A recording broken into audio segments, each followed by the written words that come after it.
So we decided to do something a little bit different as a senior leadership team to talk to you about this business of courageous and inspirational leadership and some experiences that we've had in our lives and some leaders who have inspired us. And just share those experiences so that we can talk about this incredible gift that we've been given, which is the opportunity to lead. And it's a gift that's given by those that we serve. And so we're going to just share some stories with you and then open it up for Q&A. Absolutely. Next slide.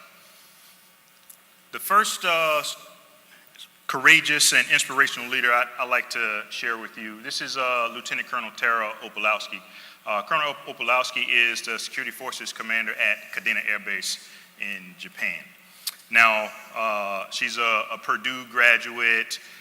She is airborne, trained air assault. She's been to the FBI Academy. She's a Raven.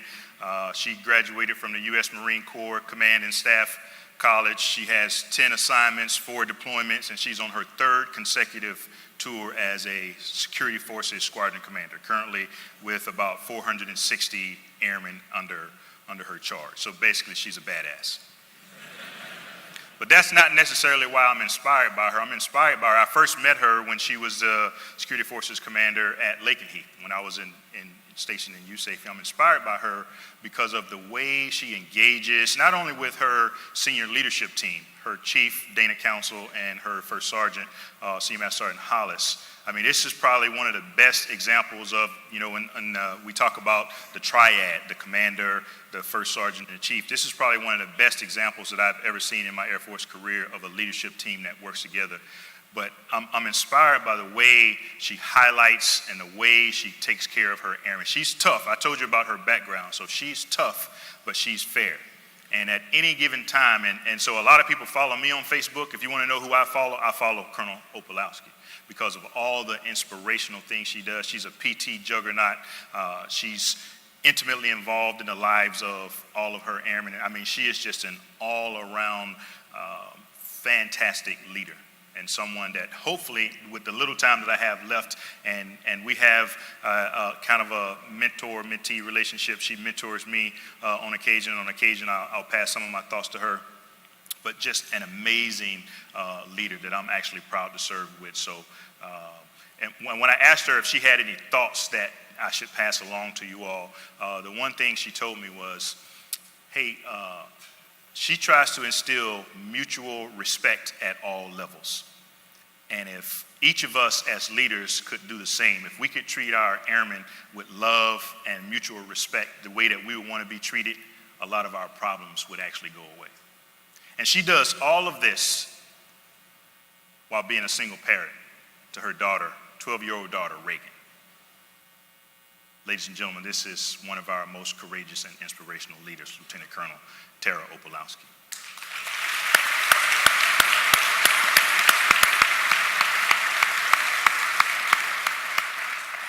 So I'm a firm believer that no officer in the United States Air Force becomes successful at the very senior ranks without being raised by a great senior NCO and great NCOs.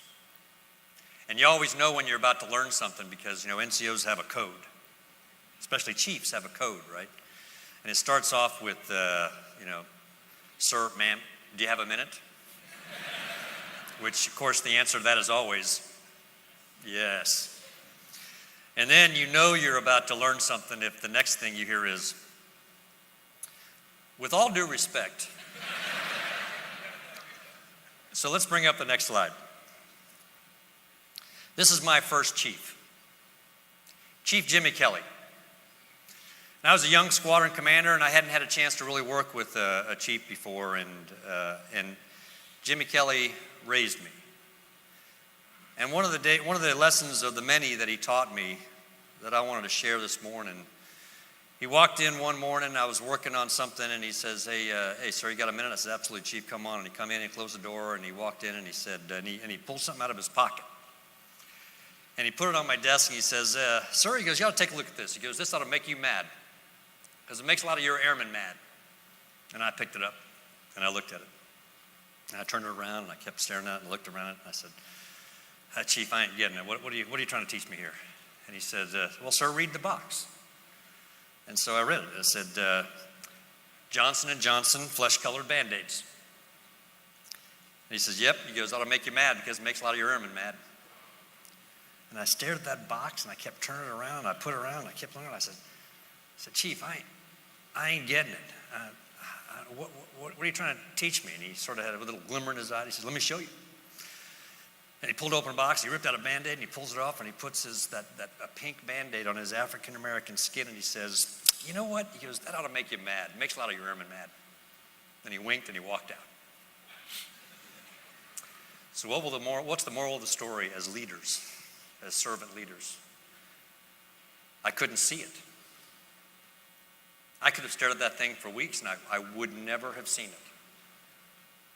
Because my life experiences, I've never actually been the only one of me in a room.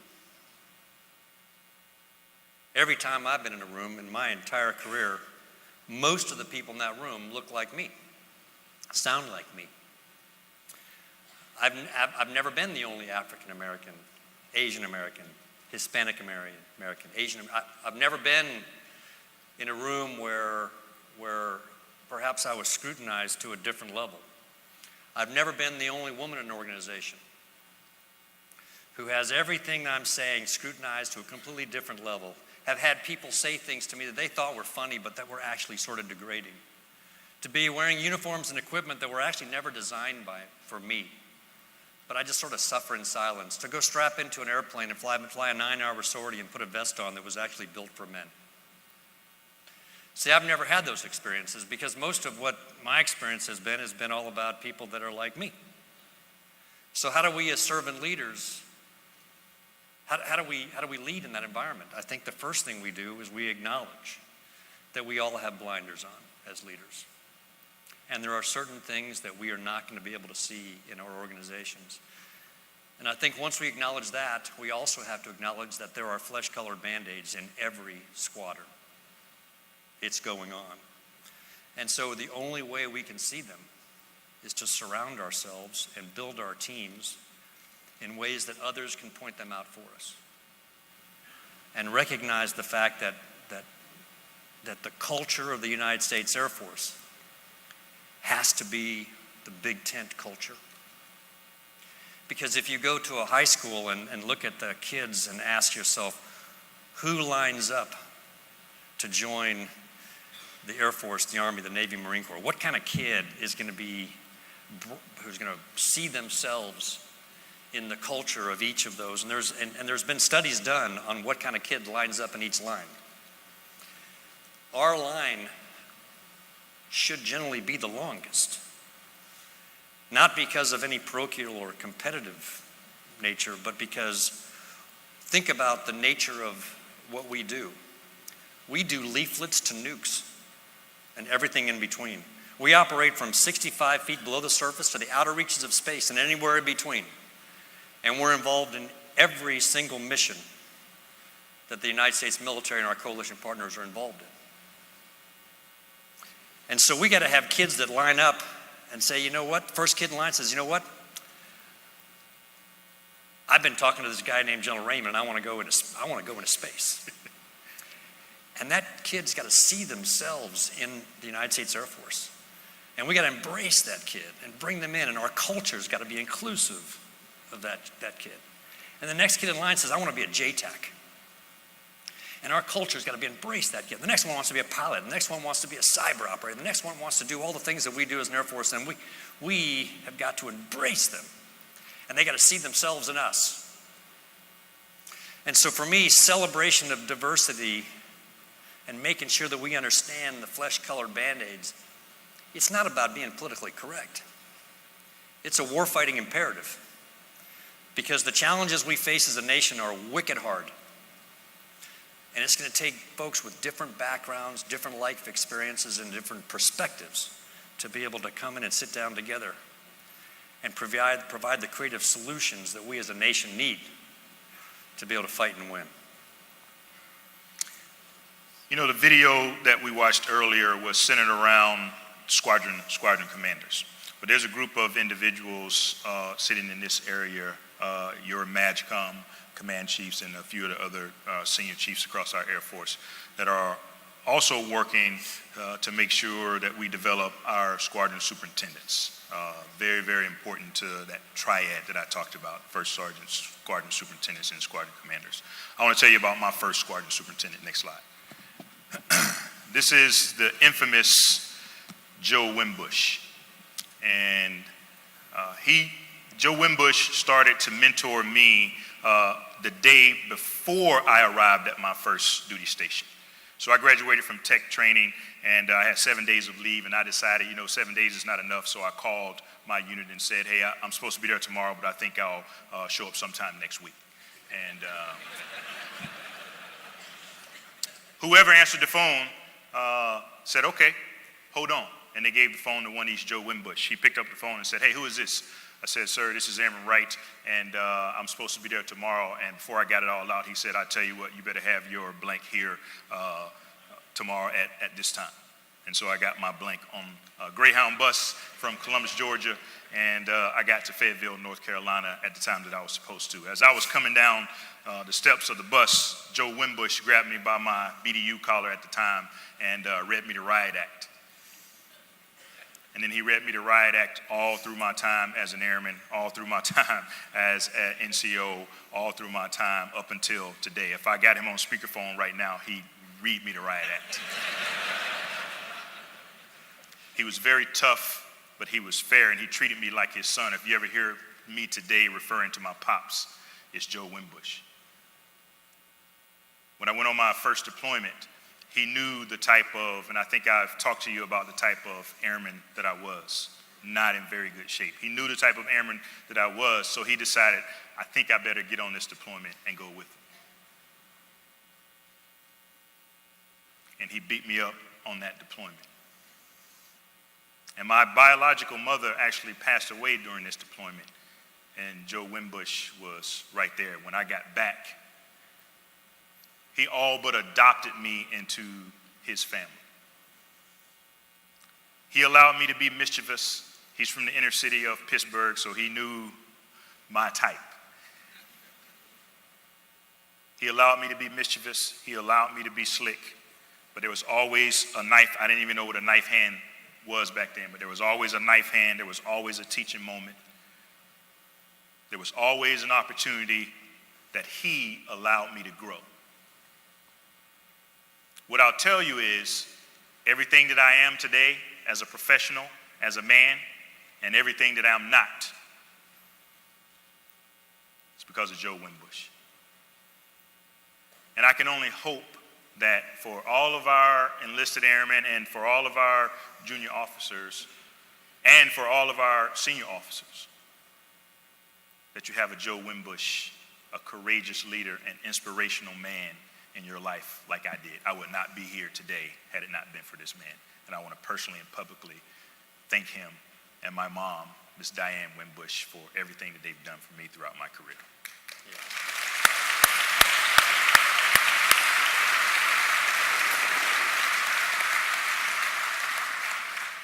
So this may be surprising for you to hear from the chief, but a couple words that I rarely ever use is safety first. Because you know what? What we do sometimes is an inherently unsafe business. I actually know how to do safety first. It's stop flying. I mean, when you're when you're 160 knots and you got 3,000 feet of runway left and you got an engine that coughs on you and you got 3 seconds to make a life and death decision, that environment is not safe. But here's how we get through it. Here's the words I do use. Discipline first. Because if we're disciplined, we're going to be safe. And here's the guy that taught me that. All right, so there's probably some smiles by some of the retirees in the crowd because this guy is somewhat of a legend. This is Lieutenant Colonel Billy Deal. And Billy Deal was my first squadron commander. And he's the guy that took me to war. And sometimes we as leaders have got to decide between, what's the right decision when we're either having safety issues or something's going the wrong way, because sometimes the decision is to throttle back and reset. But sometimes the decision is to throttle up and push it up. And and the person that has the best knowledge and the understanding of where the unit is the command team working together. So I want to describe for you my first experience in combat, because this is the guy who got me ready. And he got me and my teammates ready by teaching us about discipline. And so we're getting ready during Desert Shield, and we're doing all these workups, and then it's time for our first mission. And like everyone, this is the only guy, by the way, who had combat time in our squadron. He'd been a MiG killer in Vietnam. The rest of us were all green. And so we're getting ready to go into combat for the very first time, and we're uttering that prayer that airmen have uttered since the beginning of war fighting, right? Which is, please God, don't let me let my buddies down. And you're always sort of wondering, how am I going to react to the enemy? What's going to happen when I see my first surface-to-air missile? What's going to happen? How am I going to react? Is my training going to come through for me? So there we were, full package going across day one of Desert Storm, and we get across the line, and as you might imagine, heart rates are up a little bit, and we're doing our work, and the next thing I know, Billy Deal comes across on the radios like a walk in the park. He says, "Hey, there's AAA. Anti-aircraft artillery. There's AAA right 2 o'clock," right? And all of us stare and go, "Wow, look at that, AAA right 2 o'clock," right? And then the same calm voice comes across and says, SA2, left 10 o'clock. And we all, whoo, look at that. Surface-to-air missile. And we could see it because it was pretty big, like a telephone pole, and it climbs up to about 35,000 feet above the formation and explodes, and we're all looking at it. And then we hear on the radio, splash, MiG-29, because I was far enough forward in the formation, right? I see an aircraft hit the ground and explode.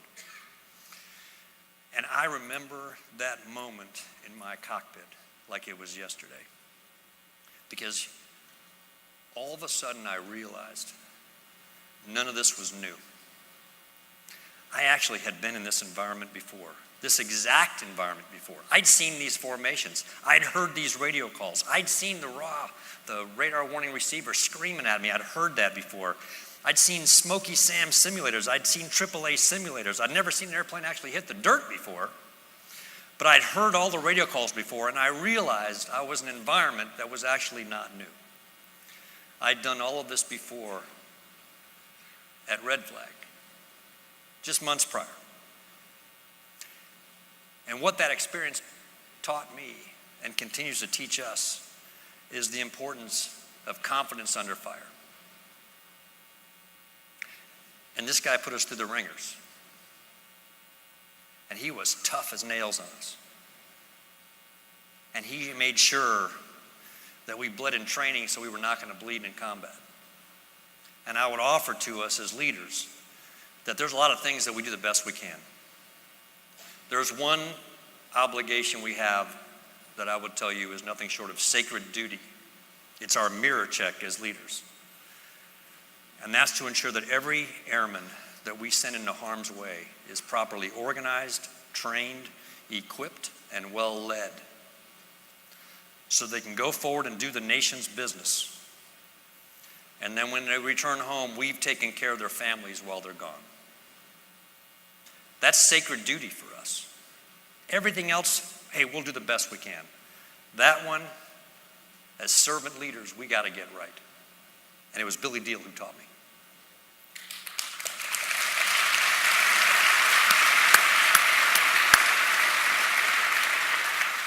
Again, we just wanted to share some of the individuals in our lives that have inspired us. But what we're really here to do, and what we like doing most, and what helps us inspire the changes and the improvements and helps us do our jobs, is hearing from you. So we like to squint with our ears and turn it over to you for any questions that you might have for me or the chief.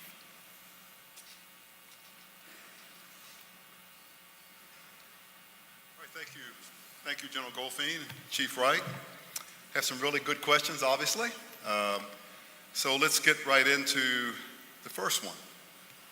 In an era of great power competition, why is innovation important? Yeah, so was that spark take pretty cool or what? I mean, that was spectacular. And what's neat is it's happening all over our Air Force. Wing commanders are doing this. We push innovation money out.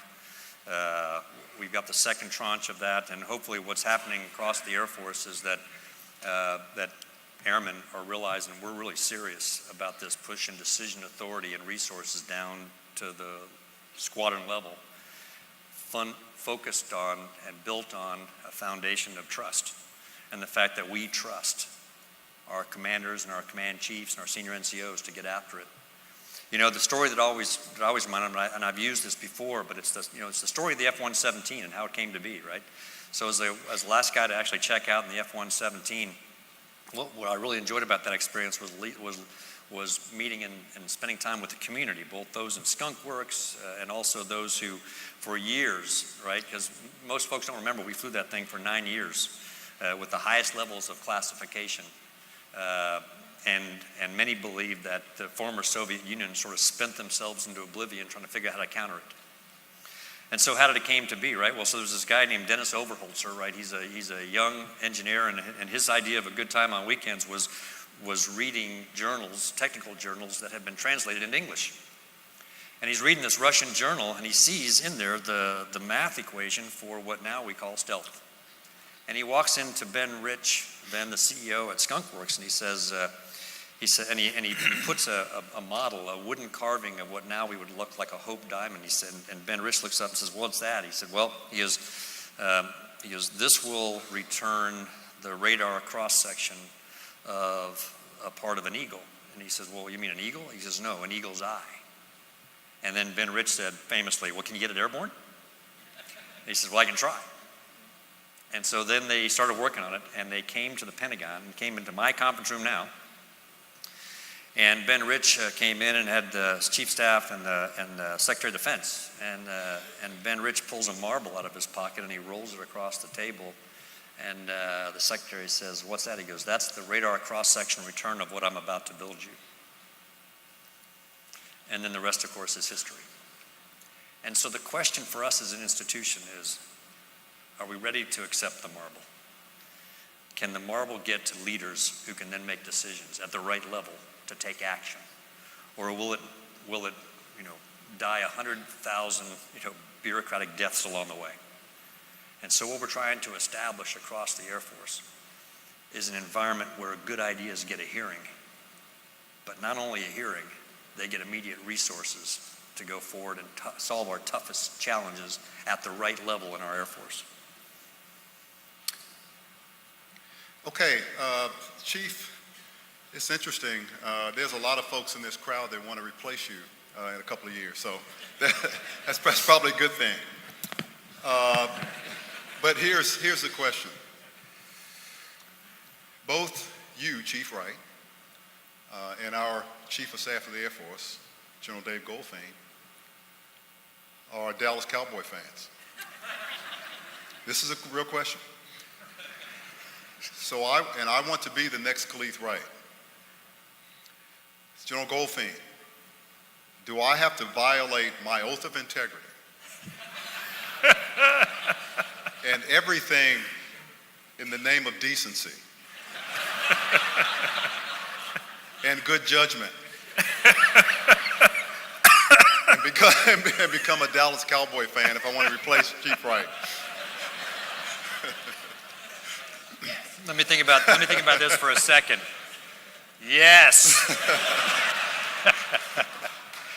Chief, why don't you take that one? Hey, that was the only reason I got the job. Okay, we'll let that one go. All right. With the increased emphasis on mental health and work-life balance, what should service before self mean to our airmen in garrison today? Yeah, that's actually a really good question. Sometimes, I've been in situations personally, and I've heard from many of our airmen about this idea of service before self. That when an airman wants to take care of him or herself or their family, sometimes supervisor or commander or a flight chief or whatever would say, "Hey, service before self. You owe it to this Air Force before you take care of yourself." And I'm not certain that that's what that means as one of our core values, and I'm not certain that that's what was meant when it was written today. And I've been a huge proponent over the last couple of years about this idea that, hey, you can't take care of any of your airmen if you don't take care of you. You know, I've talked about the importance of putting your mask on first. And so when you talk about service before self, obviously we're in the service business. Obviously we voluntarily raised our hands and joined the Air Force, and we want you to be dedicated to your job. We want you to be dedicated to our mission. We want you to be dedicated to the people that you serve. But I also want you to be dedicated to taking care of you. Because all too often, and I know somebody mentioned this morning about the folks in the front row, I think it was General Raymond, those of us who are a little bit older, when you get our age and you start trying to take care of yourself, sometimes it's too late. And I mean, it's really simple. You can't take care of them. You can't be your best on the console, in the cockpit, in the warehouse, on the gates. You can't take care of the mission if you don't take care of you. And so when I think about this idea of service before self, you know, again, obviously, yes, mission first, but don't ever neglect and ignore yourself, and certainly don't ever neglect and ignore your family when it comes to being effective. Okay, I had several questions along this same subject, and it's for both of you. Chief Wright, I know you recall you and I had the pleasure of doing a mentorship leadership session over at Andrews a couple of weeks ago, and it was really a great event. But one of the questions we got over and over, they both, the audience as it seemed, knew both of our stories, which means neither of us were model airmen when we initially came in. Although it's hard to imagine now, looking at us both, but both of us had hair that was too long back then, and we had mustaches that were too long. But that was back in the day, and those days are past us now. But the question is, what would you both say to airmen who have stumbled and who didn't start off, maybe it's coming out of the gate really quick, but now they want to continue on and have a great career? What would you say to an airman that wants to be the next Chief Goldfein or the next Chief Wright, but didn't have the great start? Good on you. That's what I would say to those airmen. Good on you. I think we need, that's the way I think that you learn, the way that you grow. That's will ultimately make you a better leader. Stumbling out of the blocks, having some challenges, having a little bit of trouble. We all need that. You know, when you go to the gym to work out, if you lift 5 pounds and you don't shred those muscles, they won't grow. And I'm not saying that you have to have the career that I had, that you have to stumble and get in trouble and be undisciplined and curse everybody out and do all the things that I did. But I actually appreciate and I actually look for individuals, and I have the fantastic opportunity now to hire my staff, like most senior folks in the Air Force. And that's something that I actually look for. Hey, tell me about some troubles you've had in the past and how you overcame it. Because I think that says a lot about people. And if for those of us in the room who are leaders, you have to learn to appreciate that. You have to learn to appreciate someone that got an Article 15 when they were a young airman, and now they've made it all the way to be a tech sergeant or a master sergeant or a chief. You have to appreciate some of the mistakes that airmen make and what it ultimately means to them, their resilience and their ability to be effective as leaders in our Air Force. Thanks, Chief. You know, I went out to, had a chance to talk a couple weeks ago at the Air Force Academy to the National Character Leadership Symposium, and I shared the story with the cadets that, you know, I had 2 completely different experiences as a cadet at the Air Force Academy in my 6 years there. And the first one, of course, you know, when I arrived at the academy, my older brother, Steve, who's just an incredible officer, great airman, you know, he had been the cadet wing commander when General Wolters and I showed up. And unbeknownst to me, when I was getting ready to start off as a young freshman, he had restricted the class of 81, the upperclassmen, for like 4 weekends in a row for doing just terrible things like, you know, not staring straight ahead, and when they walked, and putting their hands in their pockets, or it was just terrible things that this class did, and they got restricted for a month. And then they became upperclassmen, and I showed up. And I had no idea that my name was actually pronounced Goldfein. Drive on out here. And so I was trying to make my own way in the world, and if you're trying to make your own path, and your older brother is perfect, the only avenue available to you is anti-perfect. And so I shared with the cadets, and I share with you, that I spent my first 2 years fighting the organization. And then we made a mutual decision between the Air Force Academy and Cadet Goldfein that maybe I needed to leave and get my act together. And so I left and rode a 10-speed bicycle, because that's how many speeds there were available in 1980, around the country for an entire year. And as I traveled around the country, and people took me in, total strangers who would come up and talk to me and bring me in, take care of me, I came to the conclusion on my own that this nation is worth defending. And I came back with a newfound love of our country, and I went back to the academy. And my last 2 years were a completely different experience. And the only thing that changed between the first 2 years and the last 2 years is I embraced what the academy was trying to do. And I realized that the world didn't actually revolve around Dave Goldfein, that actually I was part of something really big, and that there's opportunity to serve others. And once I embraced what the academy was trying to teach me, the whole world changed for me.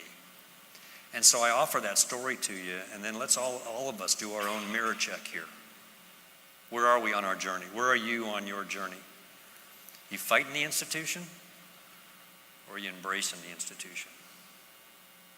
And as leaders, are we looking at this business of leadership from the eyes of a servant, or from the eyes of someone who feels entitled? And I think if we embrace the institution, the values that we stand for, our airmen are going to want to follow us, because leadership is a gift, and it's given by those that we serve. Yeah.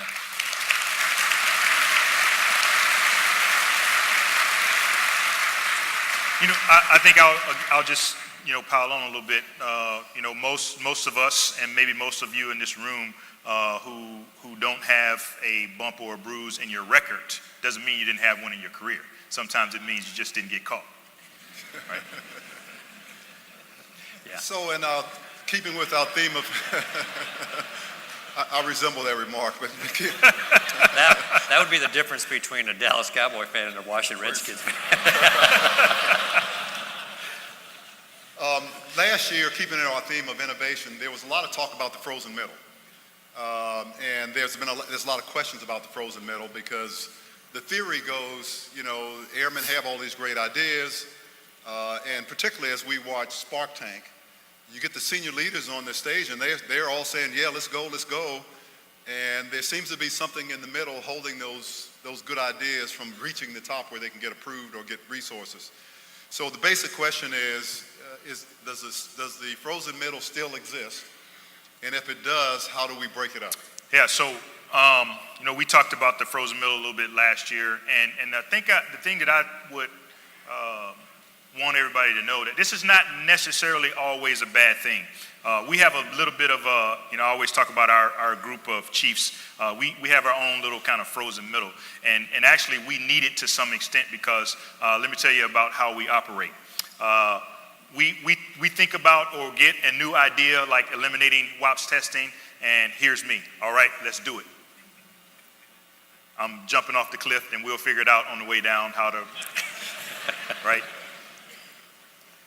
And then we have some folks in our group that says, hey, wait a minute, Chief, we need to do some data, we need to do some research, we need to make sure that this makes sense. To a certain extent, they operate in our group as the frozen middle.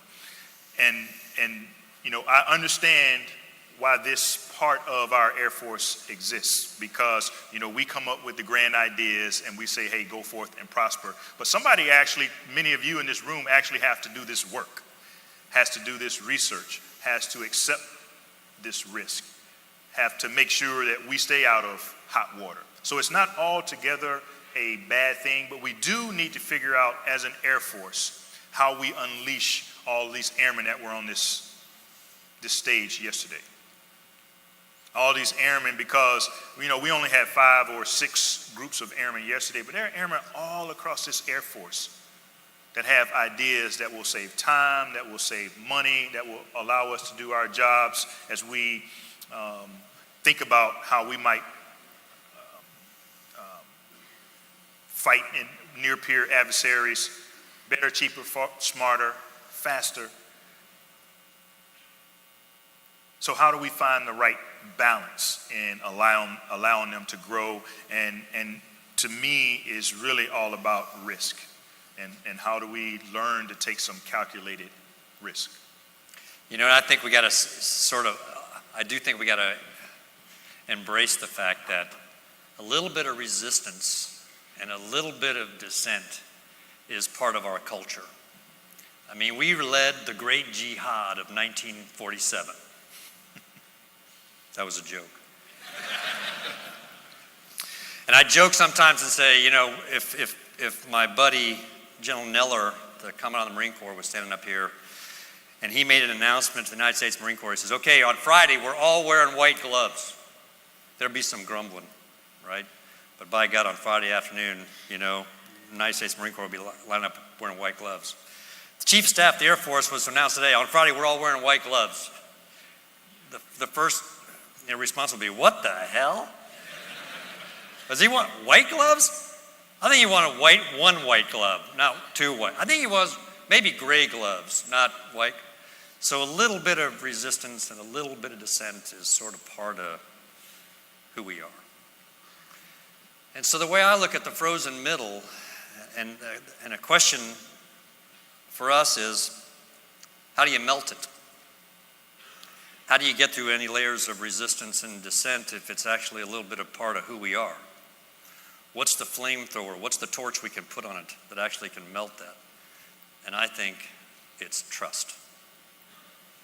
It's trust up and down the organization. It's the 2 of us and the Secretary of the Air Force reinforcing this message that we absolutely, completely trust the leaders in our Air Force at all levels to make the right decisions because we prepared them well and they know what they need more than anybody else. It's trust across the organization so that the org chart of the United States Air Force has the chief and I and the secretary at the bottom and squadron leadership at the top, and an understanding that we actually all exist to make sure that they can get the mission done, that they can take care of airmen, that they can establish in the squadron the culture of that organization where the right thing is really easy and the wrong thing is really hard. So if we can continue to build on the foundation of trust across our Air Force, I'm absolutely confident that the frozen middle, which is always going to be a part of who we are, will get smaller and smaller over time. Yeah, I mean, if we just have people in our Air Force that are saying no for no's sake, just because I'm in the position and I can say no, or just because, they want to save their jobs, then that's not productive. But again, if this type of dissent forces you to think more deeply about what it is you're trying to do, let's take the young man who was the very first contestant yesterday on Spark Tank. So first, we were kind of in practice mode when we started Spark Tank. We were, hey, let's have some fun with this. And Mark Cuban was full game, laces tied up. Hey, this is real. Like, all right, but look what happened when he pressed him a little bit. He pressed him about, hey, I'm not going to give you a spark. And he asked him some really tough questions that we would sometimes equate to, hey, you're just being part of the frozen middle. And look what happened. He thought a little bit more deeply about why this was a good idea. And then he pushed back and he came up with the reason for, hey, this is why we need to be able to do this. When the frozen middle comes in that form, man, it's good for all of us. So a lot of airmen sent in a lot of questions regarding social media. And more specifically, I suppose there's, at least in my career, there's always haters out there that tell you what you can't do or what you shouldn't do. But a lot of airmen are frustrated because there's a lot of folks out on blogs that have a lot of negative things to say, sometimes about Air Force leaders, and the airmen that wrote in aren't happy about it. So what is your advice to them about how to sort of change that? How do you address that? They don't like all this negativity they see on a lot of these blog sites. So I think whether it's on social media or however people communicate, and since we're talking about social media, people have a right to their opinion. And they don't have to like everything that we do. Now, I would ask that just like in your work environment, that when you're on social media, you be respectful. And I tell you what I do, the things that I don't like reading, I don't read, and I don't pay attention to.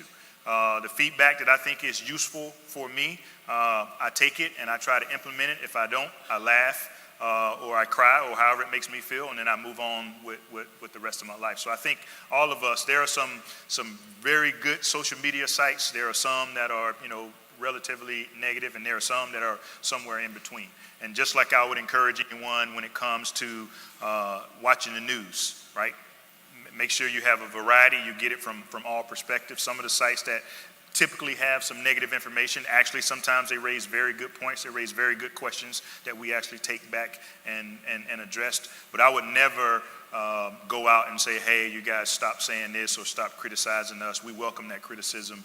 We need that criticism. But I think we've become pretty good, and certainly, and I say we, I'm talking about our public affairs teammates that help us with this social media thing, have become really good at helping us understand, hey, this is useful, this is not. And the other thing was we got to look at, in every echelon of command and leadership, right, from the chief to a squadron flight commander, right, we're in a new era where social media is part of who we are, and it's part of the communication. It's a communication tool. So the question is challenge or opportunity? And I would offer a little bit of both. Because there's an opportunity. I mean, my experience back when, as a squadron commander, was my primary method of communication was a walkabout, right, and all calls, right? There was no social media, if you would, to communicate. And so now, today, here we are where airmen, right, can communicate directly with squadron leadership. And so that's both challenge and opportunity, because the challenge, of course, is that we are a hierarchical, disciplined organization where we have rank structure and organizational layers. And we need those lower organizational layers because it's how we fight. It's how we employ combat power. And it's how we remain disciplined. So we have to have those layers. But now we have this opportunity as well for airmen who have a question about something to get answers straight from the source. And so I think it's a double-edged sword that we have to think about. How do we maintain the hierarchical nature of a military organization that employs lethal force, that's responsible for the most destructive weaponry on the planet, and who the nation holds to a very high standard when it comes to our values and the fact that we go to war with our values? How do we use these tools to become better as an organization? And there's some great, there was, let's see, a wing commander at 1st SAO, Colonel Tom Polensky. And we were joking a little bit. I brought him, his punishment for excellence was we brought him up to the Pentagon to be an exec. But he was in the wing commander. We used to joke a little bit back and forth about Facebook followers, right? And there was one particular email that he put out, or a Facebook post that he put out that somebody sent me, and it said, hey, wing, chief, secretary have been telling us that we have decision authority to stop doing things that don't directly contribute to our mission. And I want you to move out. And I am your top cover. Questions? Here's my email account. And I, of course, took that and reposted it. The secretary reposted it, right, to get out there. And so, again, challenge and opportunity. I think there's probably more opportunity than challenge for us in the age of social media, if we get it right. Okay, and I know you all want about 5 minutes for sort of a couple of summary charts, so let me ask you one last question. What does it mean to you both to be airmen for life? So I'm second generation airman. My dad served 33 years in the Air Force, flew in Vietnam. My older brother retired as a two-star. My younger brother retired as lieutenant colonel. My daughter's a serving airman. My nephew's a serving airman. This is our daughter, our nephew. This is family business. And so the opportunity to continue as part of this long blue line and to follow the incredible warriors of our past, many of whom are here today, and I would especially call out our Vietnam veterans who stayed in and rebuilt our service and rebuilt our military so that when Captain Goldfein went into Desert Storm, we had an unbelievable Air Force. And if we go to war this year, we're going to go to war with the Air Force that was built by John Jumper, Mike Ryan, Mark Welsh, and their Chief Master Sergeants of the Air Force. Such is the nature of lead time to build air forces. I think a lot about Chief 24, who is a brigadier general today and perhaps in this room. And she or he will go to war in 2030 with the Air Force that we built. That's the long blue line. And that to me is what it means to be an airman for life. March the 29th, 2019 will mark 30 years in the United States Air Force for me. So I've been an airman my entire adult life. As I, at some point, transition out of this job and out of our Air Force, many of my friends, many of the folks that I've had the pleasure of mentoring, many of the folks that have contributed to my success will continue to serve, and I'll continue to serve right alongside with them, in or out of uniform.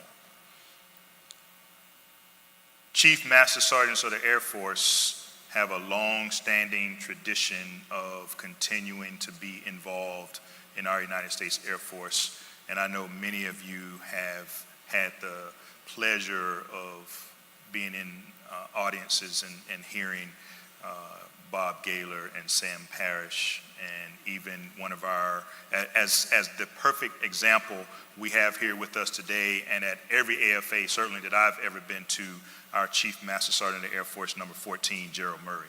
So Chief, thank you.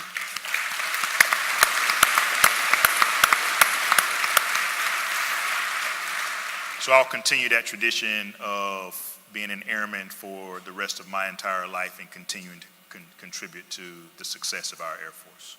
Want to wrap up? Wrap up, yeah. All right, next slide, please. We'd be remiss if we, in terms of talking about inspiration and great leadership, we didn't talk a little bit about John Chapman. And I know all of you know the story of John Chapman and his time on that mountain in Takragar in Afghanistan. And you've probably even heard the chief talk about this picture that he has in his office, where a day or so prior to John's death, they were, the Afghan army was trying to get into this safe house, and the army wanted to kick the family out, and part of the family was this little girl. And John stood his ground, and he made sure, because the room that they tried to kick him out of was the only room in the house that had heat.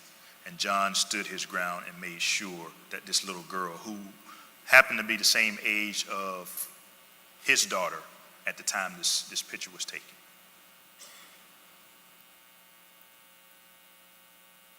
We've all been inspired by, and I certainly personally have been inspired by John and what he did for all of us. And we posthumously promoted him to Master Sergeant this year, and more importantly, he received the Medal of Honor this year.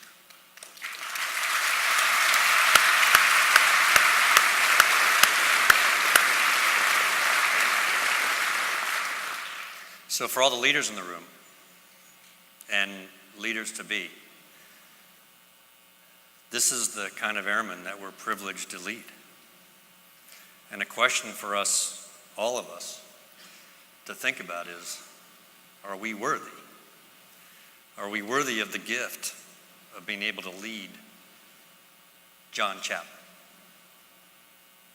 Are we worthy of the trust and the confidence that the nation has placed in us when they send their sons and daughters to the United States Air Force?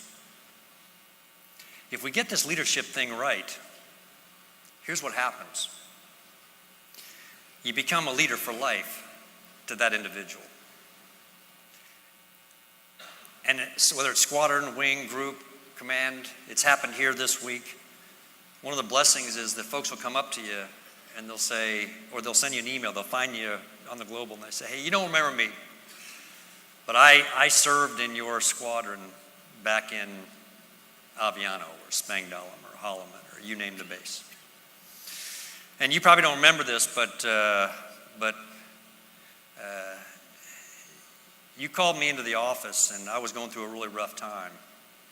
And while I didn't appreciate the tough love at the time, I went out and got the help that you told me to go get. And I kept my family together. I was able to get my finances. I got my act together after that meeting, and I'm just contacting you to tell you I just made Senior Master Sergeant, and I have you to thank. Does it get any better than that? That's the gift of servant leadership. That's the gift that we've been given. We can buy all the technology on the planet. We can be the most technical force. We can do all the things that we're talking about with acquisition. And it adds up to very little if we don't have the airmen we need to take the fight to the enemy and do the nation's business. And so we have to fly, fight, and stay to win. And it's on all of us to ensure that we build and rebuild and reinforce the culture of an airman and the culture of an Air Force. Because it's never been more important time to serve. And I know for the Chief and I, we couldn't be prouder to serve with you each and every day. God bless you all. Thank you very much. Thank you.